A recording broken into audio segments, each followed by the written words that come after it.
이번 주 우리 함께 기억할 성구는 고린도전서 13장 13절입니다. 우리 함께 말씀을 암송합니다. 그런즉 믿음, 소망, 사랑 이 세 가지는 항상 있을 것인데 그 중에 제일은 사랑이라. 아멘. 고린도 교회가 복음이 중심이 아니라 사람이 중심이 되었기 때문에 분쟁의 원인이 되었습니다. 그 분쟁의 원인을 해결하기 위해서 바울은 가장 큰 은사를 사모하라 이렇게 권면한 후에 13장에서 사랑이 제일이라고 가르칩니다.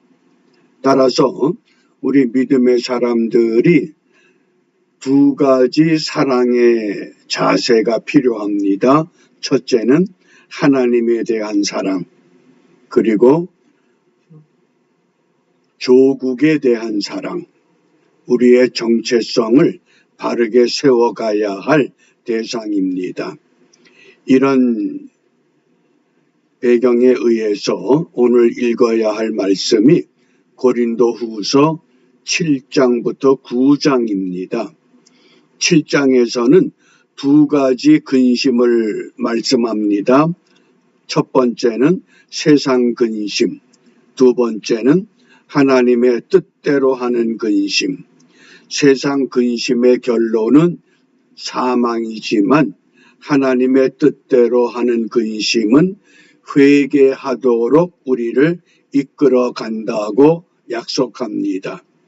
그리고 8장에서 이 마게도냐 교회의 모범적인 사례를 설명하면서 그 어려운 중에도 풍성한 연보를 드렸다.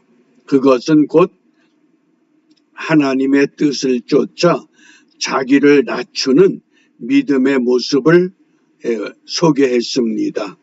그리고 이제 9장에서 하나님 앞에 올바른 연보는 어떤 것이냐.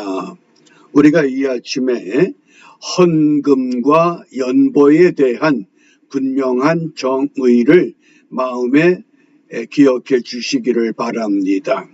오늘 묵상의 주제가 있는 성구 고린도후서 9장 7절입니다. 각각 그 마음에 정한 대로 할 것이요 인색함으로나 억지로 하지 말지니 하나님은 즐겨내는 자를 사랑하시느니라. 연보가 되었든 헌금이 되었든 하나님은 즐겨내는 자, 이게 두 단어가 합성이 됐습니다. 즐겨낸다, 기쁘게 바친다, 그런 뜻입니다. 우리 한글 개역 성경에 보면 연보라는 단어가 사용된 구절이 모두 13구절, 헌금이 사용된 구절은 2구절밖에 없습니다. 그러면 연보와 헌금은 어떤 차이가 있는가? 우리 어렸을 때는 연보돈 그랬습니다.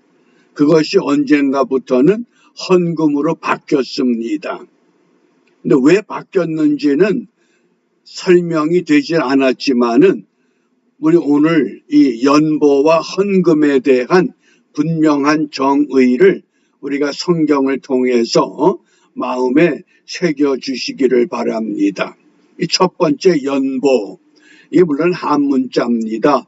버릴 연자, 기울 보자. 이 버린다고 하는 건 쉬운 말로 하면 내려놓는다, 그런 뜻입니다. 우리 중고등학교 시절에 국가에 어떤 이 수재가 생기면 수재의연금 그랬습니다. 그게 연보에 해당하는 겁니다. 내려놓는 보물이다. 내려놓는 겁니다. 신약 성경에서는 두 개의 단어로 표현이 됩니다. 고르반, 도론. 그래서 한마디로 말하면 연보는 어떤 돈이냐, 어떤 물질이냐, 그 연보라고 하는 이 돈을 가지고 사람을 위해서, 구제하기 위해서 사용하는 것, 그것이 연보라고 하는 개념입니다. 특별히 고린도후서 9장 13절에 보면 모든 사람을 섬기는 후한 연보, 이게 분명한 정의입니다. 사람을 위해서 사용하는 것, 그것을 우리가 연보라고 성경은 말씀을 합니다. 그러니까 저희들이 어렸을 때는 부모님들이 연보돈을 주었는데 언젠가부터는 연보라고 하질 않고 헌금이라고 사용하게 되어 있습니다. 그래서 우리가 사람을 위해서 사용하는데 어떤 사람을 위해서? 주로 이 구제하는 일을 위해서. 그러니까 우리가 구제하기 위해서는 우리의 이웃이 누구인가를 바르게 이해해야 됩니다. 그러므로 예수님께서 비유로 말씀하실 때에 여리고성을 향해 가다가 강도 만난 사람, 그 사람을 비유로 말씀하시면서 누가 강도 만난 자의 이웃이 되겠느냐. 유대 사람들이 인간 취급하지 않던 사마리아 여행객이 오히려 강도 만난 사람을 위해서 자기 물질을 사용했다고 하는, 그게 바로 연보에 해당하는 물질을 말합니다. 사람을 위해서 사용하는 것을 연보라고 합니다. 그 다음 두 번째, 그럼 헌금은 뭡니까? 헌금은 드릴 헌자의 세금, 그래서 하나님께 바치는 게 헌금입니다.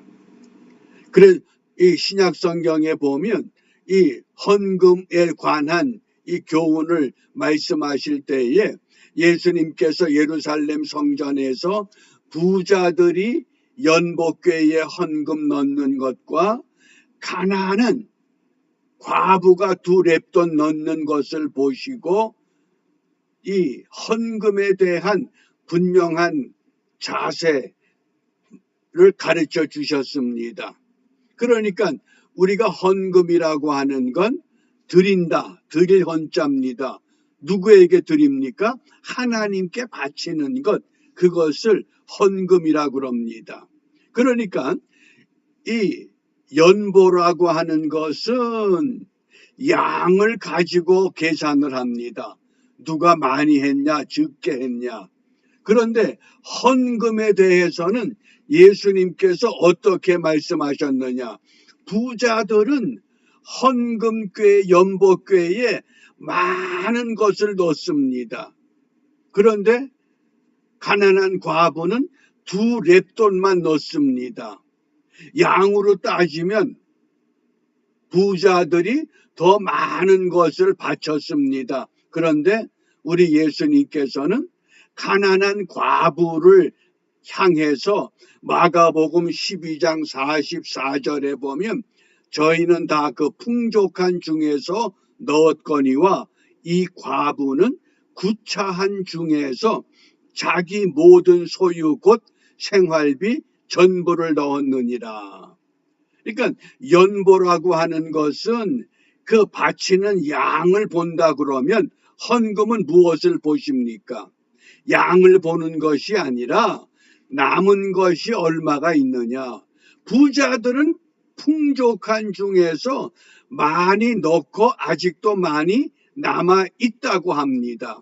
그러나 이 과부는 모든 소유 생활비 전부를 넣었습니다. 남은 게 없다는 겁니다. 하나님이 보시는 이 각도가 다르다고 하는 것. 그래서 연보라고 하는 것은 사람을 위해서 사용하는, 쉬운 예를 들면 구제를 위한 것. 헌금은 뭡니까? 하나님을 위해서 사용하는 것. 이것이 연보와 헌금의 개념의 차이라고 하는 것을 이해하시길 바랍니다. 그러면 우리가 이 아침에 무엇을 기도해야 되겠는가? 오늘 고린도후서 9장 11절 말씀에 너희가 모든 일에 부요하여 너그럽게 연보함은 저희로 말미암아 하나님께 감사하게 하는 것이다. 오늘 우리가 이 시대의 신앙생활을 하면서 우리가 헌금에 대한 신앙적인 자세 세 가지를 사도 바울은 우리에게 교훈합니다. 첫째는 미리미리 준비하라. 우리가 어떤 명목의 헌금을 하든지 미리 준비하는 자세. 그 다음에 두 번째로 마음에 정한 대로 해라. 강요에 의해서 체면에 의해서 그런 것이 아니라 내 마음에 정한 대로. 그 다음에 세 번째가 즐거움으로 해라. 이것이 연보와 헌금에 대한 신앙인의 자세라고 하는 것을 오늘 우리에게 말씀합니다. 따라서 오늘 우리가 무엇을 기도하느냐? 감사와 즐거움으로 드리게 하옵소서. 우리가 연보를 하는 자세가 됐든 헌금을 하는 자세가 됐든 하나님 앞에 감사함으로 즐거움으로 하나님께 내려놓을 수 있는, 내가 내려놓지 않아도 될 수 있다고 하면 또 그렇게 살아가야 됩니다. 그러나 중요한 것은 내가 하나님께 받은 은혜가 확실하다고 하면 우리의 생명도 우리의 시간도 우리의 물질도 우리의 모든 것 다 주의 것이라고 하면 모든 것을 내려놓아야 하는데 모든 걸 내려놓지 못하는 우리의 어리석음, 우리의 연약함, 우리의 부족함을 생각하면서 그나마 감사와 즐거움으로 우리가 하나님 앞에 내려놓을 수 있는, 그러면서 정말 우리 마음 한구석에 아낌없이 바칠 수 있는 믿음을 갖게 해달라. 이것이 오늘 우리의 기도 제목인 줄 압니다. 그러므로 얼마나 많이 냈느냐, 얼마나 적게 냈느냐, 그런 걸 따지는 것이 아니라 내가 얼마를 남겨놓았느냐, 생활비 전부를 내려놓았던 그 가난한 과부의 정성을 우리 주님이 기쁘게 보셨던 것처럼 하나님이 기쁘게 보시는 감사와 즐거움의 모든 것의 주인 되시는 아버지 하나님, 우리의 모든 것이 이미 주님의 것입니다. 주님의 것은 온전히 주님에게 바쳐야 하건만 온전히 바치지 못하는 어리석고 연약하고 부족한 저희들 다시 한번 우리의 마음과 우리의 삶을 헤아리며 온전히 사렙다 과부와 같이 생활비 전부라도 내려놓을 수 있는 믿음 얻게 하여 주시옵소서. 예수님 이름으로 기도합니다. 아멘.